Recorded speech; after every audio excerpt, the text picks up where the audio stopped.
Hello and welcome to Business Today Television. I am Siddharth Zarabi and joining me right now is the CFO of the Adani Group, Mr. Jugeshinder Singh. Robbie, thank you for joining in.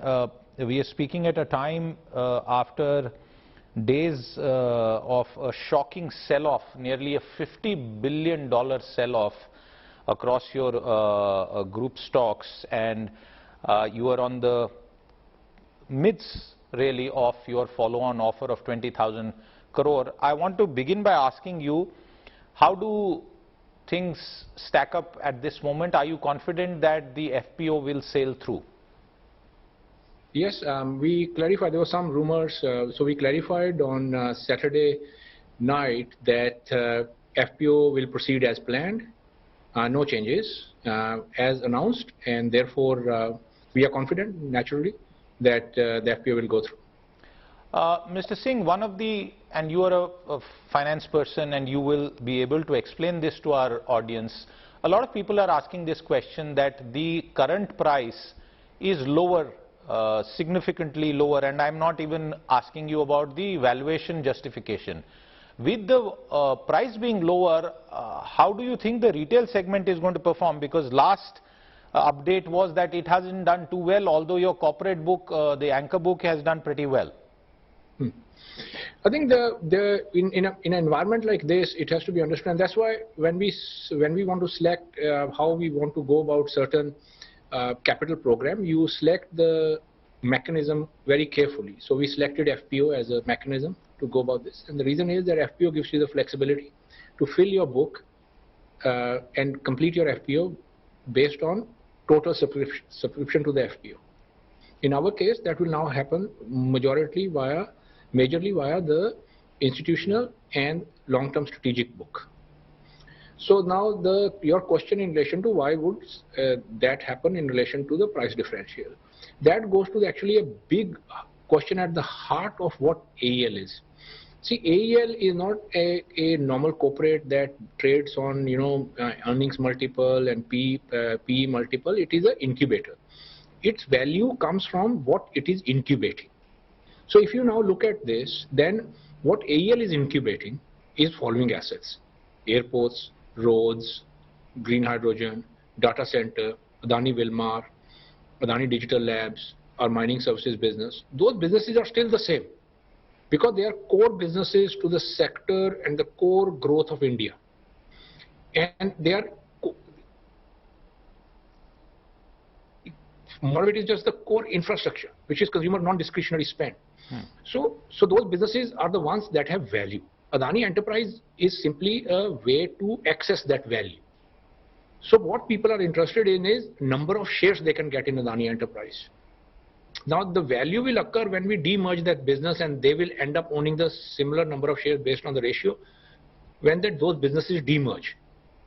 And you will see that even this whole report, bogus report based on lies and misrepresentations, but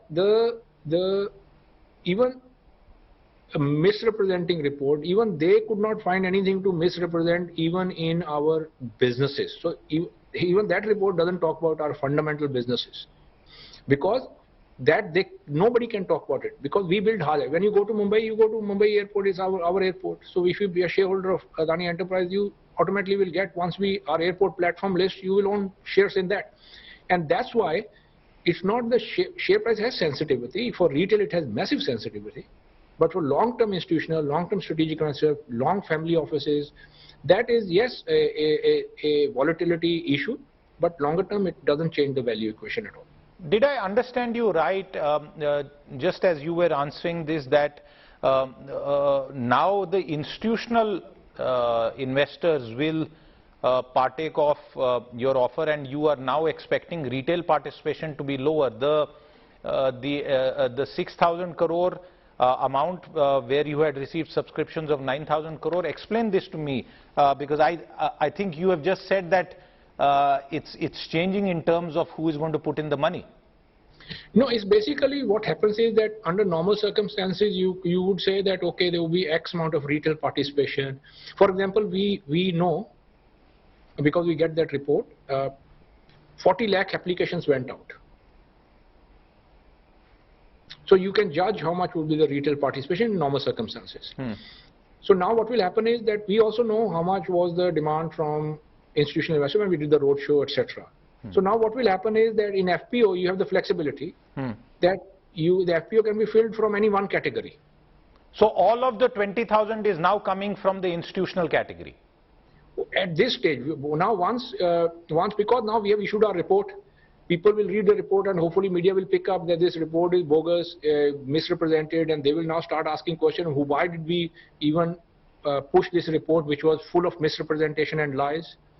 Now when that happens, then we don't know what the final retail and final HNI participation will be. But if you ask me today in terms of where we are, then based on the weekend's information, then yes, significant participation will be from long institutions and long strategic investors. Okay, and why has therefore the retail segment stayed away? You said that 4 million applications have been purchased, and the last number that I know is that only 1% was subscribed. So have retail investors lost confidence in AEL and the group after the Hindenburg report? No, it's just a technical retail investor. Normally, if you are, say, argument's sake, if we look at logically, then if let's say a retail investor gets, bids for 2 lakh rupees. So under, say, normal circumstances with 3,000, though, then you will end up having certain number of shares, 100, say, or less than that. Now, 100 shares you can get in the market also. So it's not lack of confidence, just the lack of logical situation that prevails. Okay, okay, the retail investors, now our response has gone out and become public. Yes. Now, if once serious journalists and journalists will pick this up, they will then asking questions on what basis this report full of misrepresentations and half-truths and lies, how was this allowed to make this impact in India? Okay, I will come to that, and I will come to that. But just one quick final point on the FPO. Please. And the issue closes on Tuesday, or is it being extended? What you have told us, and I'm just reiterating for everyone's understanding, issue price has not changed. The investor mix is changing. You expect a significant majority to be institutions. You don't know how many retail or HNIs will come in. But is the issue closing Tuesday, or is that being changed? No, at this, like I mentioned very clearly, the announced FPO status remains exactly the same: price, closing date, etc. Okay, I'm glad you said this. Now let's come to the other point. You termed the Hindenburg report as a bogus report, and I have in front of me the clarification that you had put out. But Robbie, you will agree that 88 questions have been raised, but not all have been answered. Why is that? Given the, as you call it, outlandish nature of the allegations, you call it bogus, wild, those are your words, then why not answer all of these 88? We have answered all 88 questions. You should look at the full report that has been released. What you have is our investor briefing, which was done on Saturday. Yeah. We issued full report on Sunday, which you should look at. It goes through each and every question. Okay. And all 88 have been answered. And I can tell you this, even if we did not answer the question, you go to one of their questions of 88, you pick up a question on the issue of where they say that we inflated the books of AEL because we transferred an asset to the private side, and that in the private side immediately that asset had to be written down. That was our disclosure of a related party. First, they did not do any research. It is our disclosure only. Second, they misrepresent that because on the other side, AEL has already booked that loss in its P&L. Okay. Which they are not telling. Okay. So now this report, 68 of these so-called 88 questions are like this bogus misrepresentation and outright lies. Okay. Because only two options are left for them. Once you see our report, we have fully documented, by the way. Every single document is attached. And you can see this. Now, either they have not done any research, they've just cut, copy, paste and did a hit job, which what we believe it is, a malicious hit job on the FPO. Or, which is even worse, they actually did the so-called research. They knew this because it's the same accounting note, and they deliberately misleading the public. Okay. Let me pick. This you will see this. I request you to go through, and I request you to now go and ask this question of them. Why this misrepresentation? On 68 of the 88 questions, huh? Okay. What about the remaining 20? The remaining 20 are 6 of the questions are, you say that you accept criticism. Why did you do X? Because you should accept all criticism. We accept criticism. We cannot accept lies and misrepresentations and untruths and bogus things. So in 30 years, we filed 3 or 4 lawsuits, maybe 5, in 30 years of business. And so rest of the questions are like bogus questions like this. Then there are questions that relate to simply somebody's personal family office, which of course we can't answer. So as much information as we can get, we provided that, and that's the sum total of their report. One of the questions that I want you to answer is that your audit firms, and in the report that I have in front of me, your detailed clarification says 8 of 9 listed companies has a big 6 auditor, and Adani Enterprises, Shah Dhandaria and Company, and includes 27 other statutory auditory firms like EY, PKF, Walker. There are questions about Shah Dhandaria, and without making any allegations about them, the questions in public domain are saying that this is too small an audit firm to audit an entity as large and expensive as yours. There are even questions that have been raised about the rent that they are paying for their office. What is the truth about Shah and Dhandaria, and why does your group not have all listed companies with the big 6 audit firms? Very interesting question, huh? Let's reflect on what you are saying for 30 seconds, if you indulge me. The person accusing Shah Dhandaria of being a small firm is themselves a 5 to 10 people company who sit out of a WeWork desk. Look at the irony. Okay, second part. Do you think that as a large Indian corporate, we have no responsibility to develop Indian vendors? We have no responsibility towards developing Indian institutional framework? So if we support the development of a small firm to become a proper, good accounting firm, how is that a bad thing? Is it not our responsibility? But is it equally... No, please let me complete. Sure, please. We have 21,000 small vendors, Adani Group alone. Some 4 people. We have a Clean for You business that is run by 4 women in Kerala, which our port uses. So you will now ask us, why using a 4 women run business in a port business which is India's biggest port? Yes, this question smacks of disrespect, lack of understanding, and lack of long-term planning for our country. Okay. That's number 1. Number 2, it represents misunderstanding of Adani Enterprise. As I explained earlier to your earlier question, Adani Enterprise is an incubator. Its value lies in its businesses it has underneath it. So if you look at airports, auditor is big 6.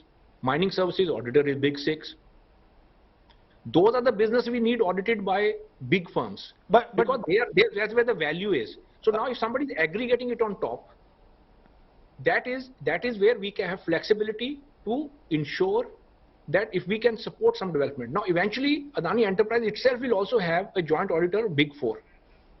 Okay. Now, I'll give you another example of this. Airport Authority of India uses a panel of domestic auditors for the same purpose, because Airport Authority of India also wants to develop audit firms domestic. Now, in our airport business, not in air mile business, but the smaller airports, we use an auditor firm out of their panel. It is a requirement under the concession of the government of India. So you expect us to now go and breach the concession requirement? See, this is what has to be understood of this malicious nature of this. You make this point, and it's our viewers are listening to you, and we ask questions in that capacity. Please. You have said that you are in the process of changing or evaluating the option of getting a global Big Six audit firm for Adani Total Gas. Shah Dhandaria is the current auditor there itself.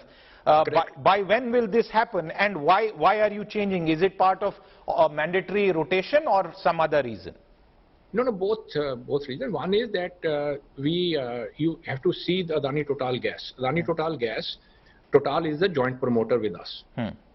Total is a global firm. They sit on the board also with us. They have seen how Shah Dhandaria works.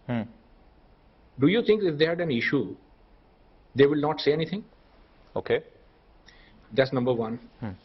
That shows you the quality of Shah Dhandaria, that it is acceptable even to a large global major. Now, our own requirement, our own development, our own growth means that we would also we are going to go for global issues of debt out of Adani Total Gas. When we do that, we want certain comfort letters, opinions, which better that global six is there, because that comfort letters, those opinions are of certain requirement. They might have to require sign off in the US, they might require sign off in Europe. So that's where global six will have presence. Okay. So we'll have joint audit. Now, when Adani Enterprise tomorrow becomes, it itself starts issuing paper globally, we'll look at that also. See, this is decided by business requirement. Adani Enterprise already has global law firm, accounting firms as its auditor for the businesses, because Adani Airports issues a global paper already. So therefore, it has Grant Thornton as the auditor. Okay. So it is driven by business needs. It is driven by your compliance requirements. It is driven by what is that you are trying to achieve. Okay. So if you issue paper in Europe or in America, then some sign-off might be required in that domestic jurisdiction. Okay, fair point. Okay. So that's what it is. Now, if we are India alone, we are comfortable. Even Total was comfortable and is comfortable with the work done by Shah Dhandaria. Okay, we should not impugn people because they're small firm, they pay rent, because they are sitting in an office where before we had full leasing. Now our office is Adani Corporate House.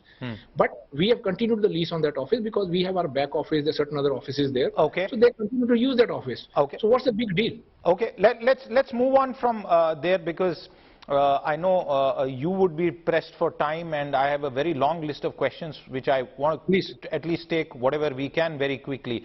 Please. Adani Group stocks, 8 of them have a nearly 5.75% weight on the MSCI Indian Standard Index, and MSCI has said that it is seeking comments and feedback on the eligibility of your securities to be part of that index. Why is this? I mean, does this hint towards a likelihood of MSCI dropping Adani stocks from the index? That is for questions more relevant to MSCI, because they haven't yet formally reached out to us. They normally in a high volatile situation, they will normally ask the question, and if we will reach out to them and give them the same report we issued on Sunday is going to them also. But Robbie, you spent your working life in professional finance, in high finance, and you are the CFO of as large as a group as Adani. I haven't seen such statements, frankly, coming from MSCI in previous instances. Does this kind of tell you, and would it be, how would you respond to my question that there seem to be issues and doubts around governance and your certain practices which are reflecting in statements like this by MSCI? See, like you rightly said, you know, as a finance professional from business background, I don't like to speculate. See, all I can tell you is this. On a governance rating, argument's sake, if you look at, say, Adani Ports, its DJSI score puts it in the top 3% in the world on governance. If you look at Adani Transmission, is SBTI 2, fully compliant with 6 principles of TCFD.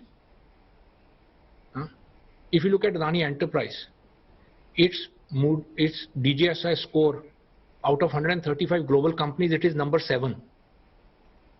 See, there is lot that happens strategically. I've spent all my time in the strategic world in finance.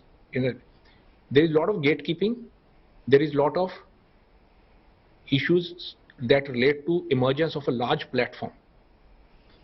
And we have to deal with the emergence issues and risks, which we will deal with in appropriate manner and fully disclosed manner. But to say that one of the highest rated governance groups in India by independent agencies like Moody's, for example, rates APSEZ top 3% out of 4,800 global companies.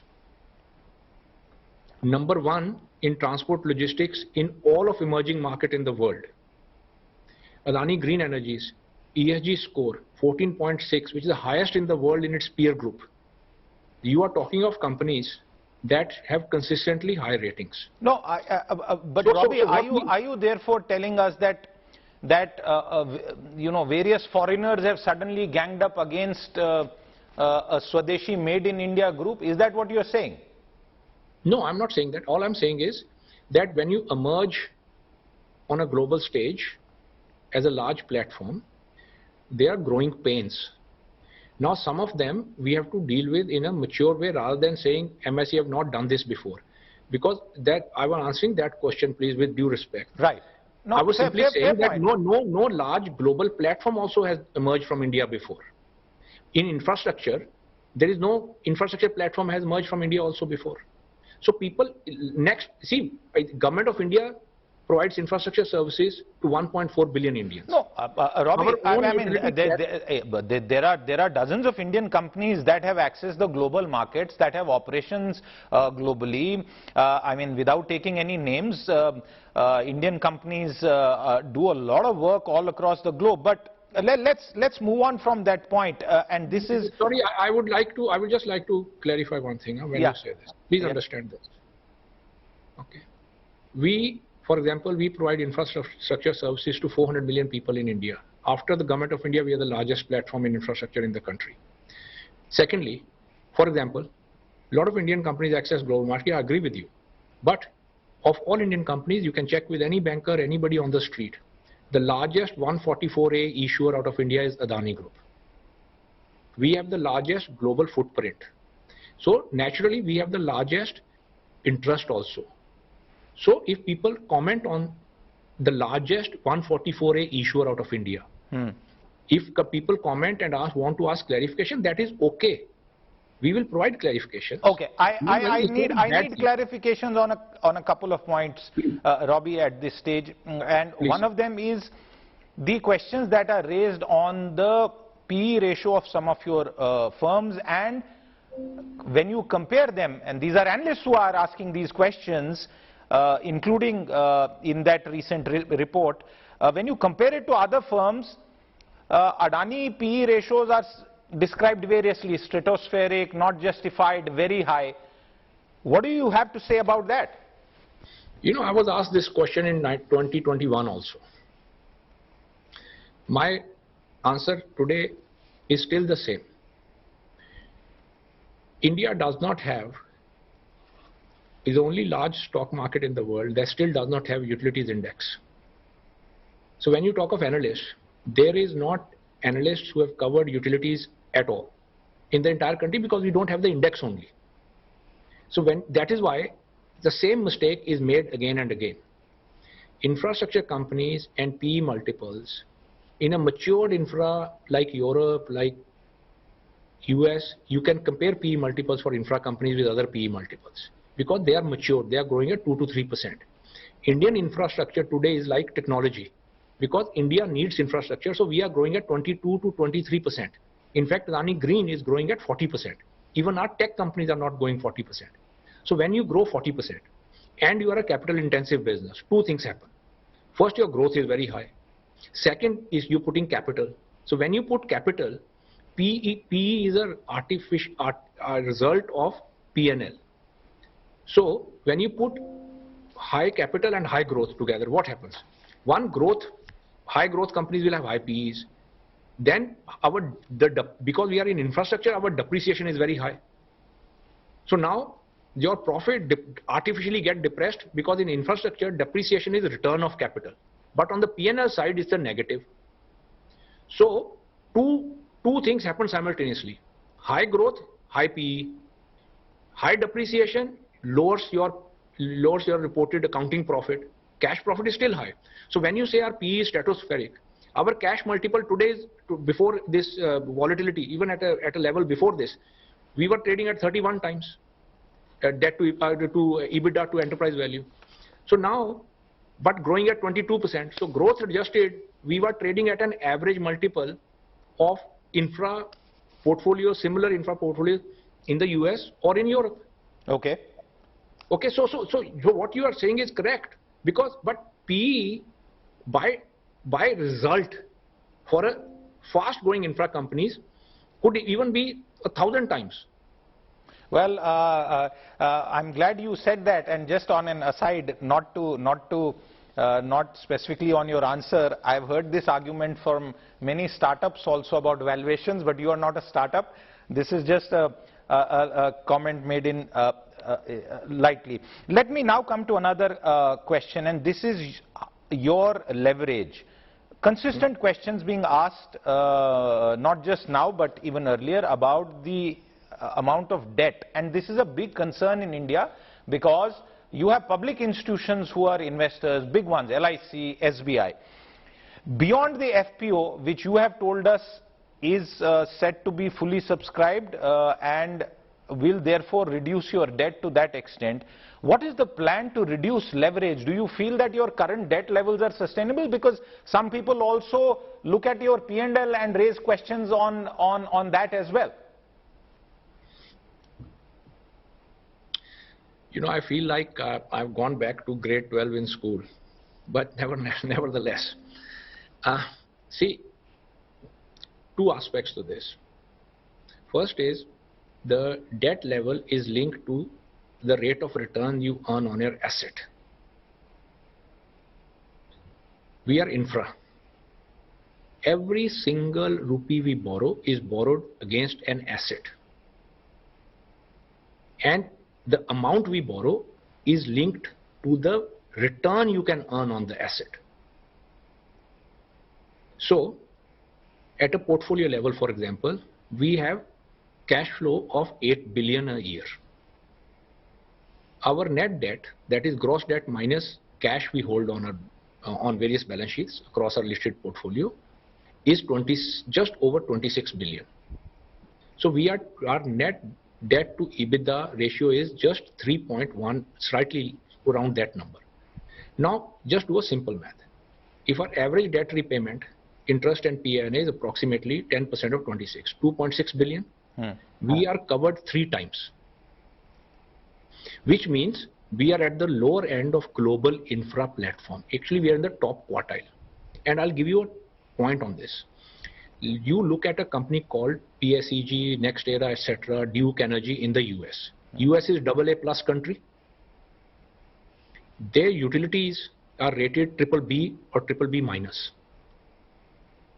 We in Adani Transmission, which is a utility, it is in India, which is BBB minus, 7 like 1, 2, 3, 5, 6, 7, 8 notches below US in rating. Right. But Adani Transmission's rating is BBB minus also.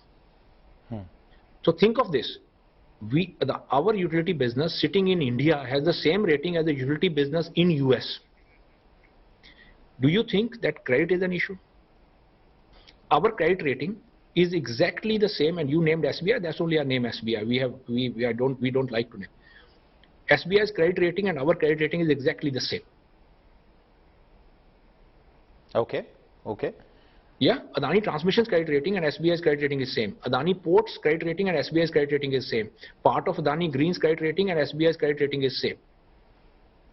So we are one of the highest credit rated infrastructure portfolio in the country. Now, debt levels are determined based on, like I said, on cash flow. Therefore, we are high rated. So it's not linked to somebody look at P&L and say, oh, your debt is too high. Look at the cash flow our asset produces, and against that cash, look at the debt we have. Okay. Just the second part of my question, and I just want to quickly get it out of the way.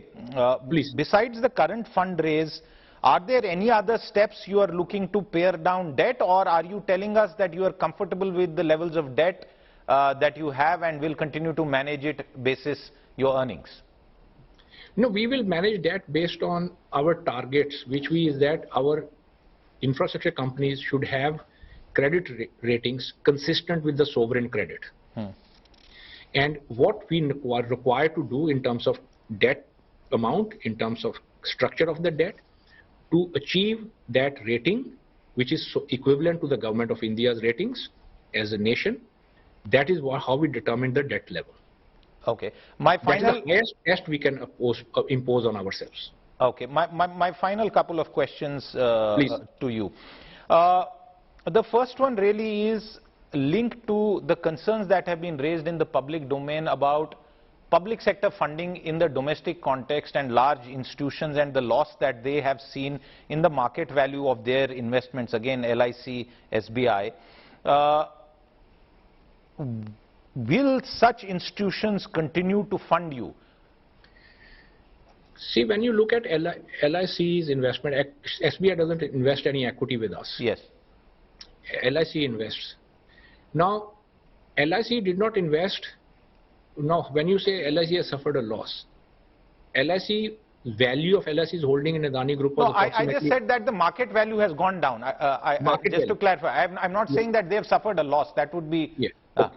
So market value has gone down because of volatility. Yes. But if you look at the return that LIC has made in its capital that invested with us, it is still a multiple. It's a 3-bagger. Okay. So now investment decision, LIC is a very robust and one of the fundamental financial institutions of India. And they have highly robust, we know them, they have massively robust systems and processes in place. Okay. How they design their portfolio, I am pretty much sure they are one of the best in the country. So I don't think that they will put themselves in a situation of risk deliberately for anything. Okay. So we believe that they will make decisions based on risk reward, on their portfolio risk reward and their obligation to their policy holders, etc. Absolutely. And institutions such as LIC are known to do that and should continue to do that. My final question, Robbie, and thank you for taking the time out on this. Do you think after this episode, global fundraising is going to become tougher for you? The global economic environment is already stressed. And along with that, what would you tell retail investors? Because we started this interview by you making it clear that retail participation is not happening really when it comes to the FPO. There are retail investors who are worried, they are asking questions, who is selling in the market, your public float is less, the promoters aren't selling, we don't know, domestic institutions also don't seem to be selling, and your stock is still being dumped. So the global circumstances which seem to have turned adverse with some of these comments, hedge fund activists asking questions, all manner of stuff being said out there on the social media. Is this going to impact your global fundraising and sentiment as far as Indian retail investors are concerned? See, Indian retail investor, I answer first because we have a particular sadness about the loss they have suffered, and which pains us because we haven't sold anything. Large institutions, as you said, have not sold anything, or we have not suffered anything. It's just paper loss. But retail investor got caught in this, and we are very, very sad. And they got caught in this on a bogus, made-up, misrepresented report that got circulated in India, unquestionably, unquestioned by various outlets. Now, that is a problem, and we are really saddened by this. We are sincerely, whatever we need to bring into our risk assessment systems going forward, we'll bring them in, and we are hoping that by doing that, this will go away, and we'll be able to better handle this risk next time, because we always plan for event risk, but we don't know what the event will be, but we'll improve our risk management next time around. In relation to your global fundraising, like I said, we are the highest rated infra platform in the country. We are one of the highest governed companies in infra in the world. Whilst there can be some dilution, some movement short term in this, but we plan for intergenerational investments. This is infra. We invest in capex for 25, 30, 50, 60 years. If you're asking me that in the short term we have to look at how we plan and do things, answer is yes. That's part of risk management. In the longer term, we believe the story of Adani Infrastructure, the story of our platform is so powerful.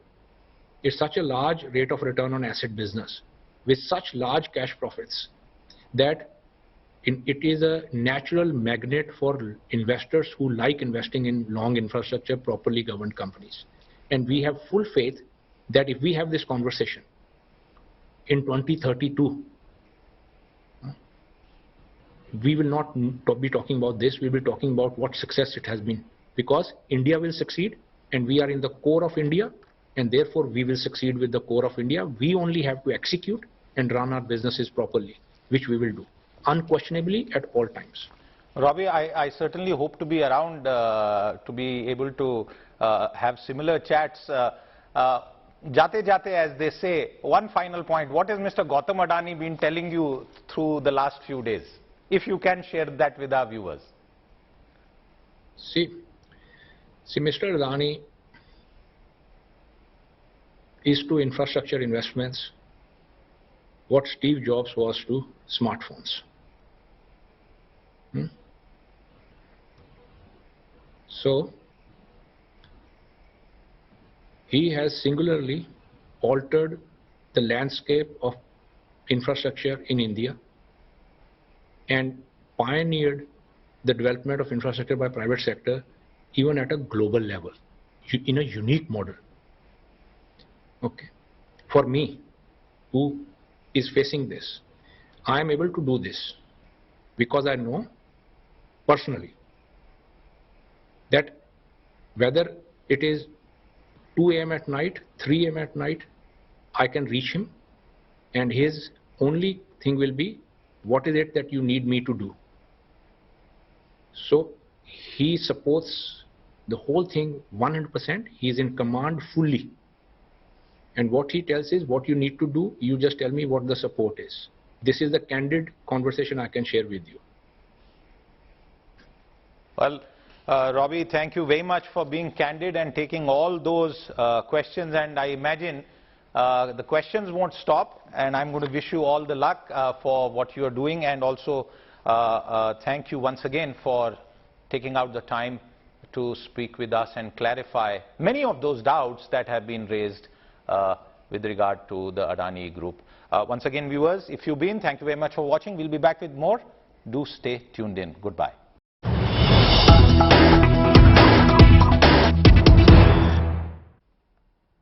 All right, after that big Adani response to the Hindenburg report, Hindenburg Research has also now replied yet again to Adani, saying fraud, and I quote the reply here, fraud cannot be obfuscated by nationalism or a bloated response that ignores every key allegation that we have raised.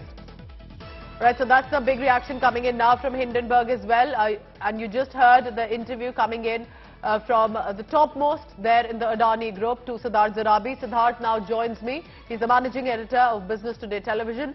Siddharth, how has that nationalism angle come in here with regard to Hindenburg? What had Adani said? And this is just a flurry of responses, one after another. How unprecedented or big do you think this research and the reply and the fight that is on here? Siddharth. That's a very good point that you raise, Pooja. This is quite unlike what is normally seen in the markets. Yes. There are research reports and analysts have a view, and they also play a role in market information. And the companies have responded. But like you said, this response that has come out gives a hint of a continuing back and forth. Yes. However, for the record, the clear point really is that there has been a very detailed response that the Adani Group issued at around 9:35 p.m. yesterday night, and that the company and its CFO have told us has answered all questions. Obviously, for a short seller, yes. Their statement has just come in, and from that statement, it's clear that the answers from the Adani Group are still being digested by the market as we speak, and the Adani Group has made one very important detail clear, which I would like to tell our viewers. Yes. That the FPO, which is a 20,000 crore share sale, they are now expecting institutions to buy more or less the entire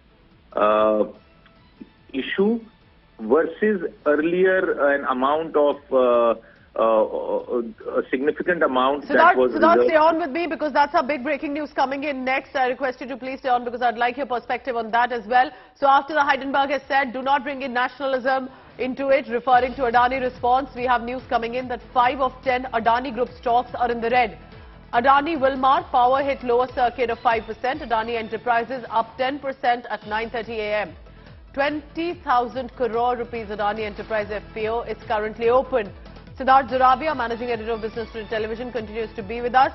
Siddharth, can you put this in perspective for us about what precisely does the Adani Wilmar Power hit lower circuit of 5%, Enterprises up 10% means, and with the FPO currently open at 20,000 crore rupees of Adani Enterprise? Well, when the markets opened, several of the Adani stocks were up in the green, even as the broader market were down. Currently, we can see on the market that there are almost 1,400 plus stocks which are in the green and 490 are in the red. For Adani Enterprises, it's up 10%. Ambuja Cements, which is another Adani company, is also up nearly 10%. ACC is up 8.9%, and I'm telling you this as live data as we speak. Adani Ports is up 7.8%. Adani Enterprises is up almost 6.7%. What is really happening is markets are digesting this information and back and forth. Plus, as happens normally when shares fall in a broader market, there is buying that happens. There is buying at the level of support for certain stocks, and also bargain hunters who look at lower valuations to chip in. The key point really, Pooja, at this point of time is the Adani FPO is scheduled to close on Tuesday. And the management has told us yesterday night, for our viewers, this interview was recorded at 8:30 p.m. It was embargoed for use at 8:30 a.m. And the management has maintained that the FPO is not going to be changed, the price is not going to be lowered, and it expects, instead of retail buyers, individual retail small buyers, it will be large institutions which will purchase this FPO. This is what the management has told us, and we will see how it pans out today and tomorrow, Pooja. So the next 24 hours, 48 hours are going to be very crucial. It's been back and forth of replies from both sides. Siddharth Zarabi tracking us and bringing us all the latest on that. Siddharth, thank you very much for now. All right, wrapping up this bulletin for now. Thank you so much for watching. IndiaToday.in is where you can find all the latest updates. But stay tuned. Thank you. Take care.